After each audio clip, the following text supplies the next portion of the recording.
women empowerment. So as we know that more than 60% of the population of India reside in rural areas. And from them, more than 70% of the women, those who live in the rural areas.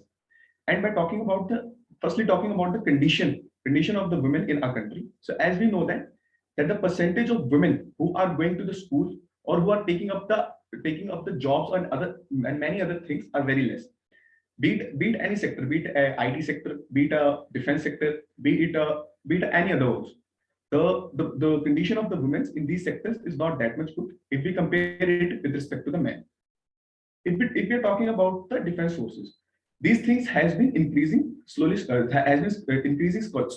If we take the example of the prestigious National Defense Academy, which earlier was only known for taking the male cadets into the academy.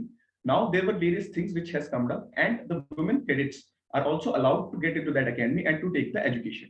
And if we particularly talk about the defense only, we should know that more than 60% of the women officers who are serving in our country, who are serving in the defense forces in our country, they comes from the rural background. And according to me, the major thing which take part or which implement to this is the education level. As we know that earlier, during if we talk about in 1950s, when we got independence, at that time, the education rate of India was very less.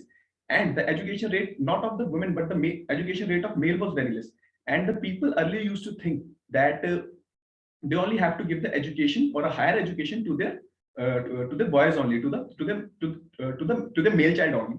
But now as the things are getting changed, now the people are more aware, as there is a good education, and we used to know, and there are also a lot of opportunities which have been coming up, which the governments are also working, and they're also looking forward. And there are a lot of schemes which has also been taken out by the government. For example, the Pradhan Mantri Rural Women Scheme, under which there were a lot of works which are being given to the women, and also there were certain scholarships which has been given to the girls only, so that it was like that if a girl child who is passing class 12, then with a very good percentage, for example, more than 70%, then that girl will get a scholarship like a 10,000 rupees per month or a laptop or something like that. And if a girl child is getting into some government job, then the scholarship, then there is no limit of the scholarship and the awards and the respect that she will get, or she will used to get from the family and from the other resources as well. Now talking about the marriages of the women, that as earlier the marriage age of the woman was 18 years. So by seeing the condition and all those things, the Supreme Court has also passed the verdict, and the marriage age of the women has also been increased with equal to the men.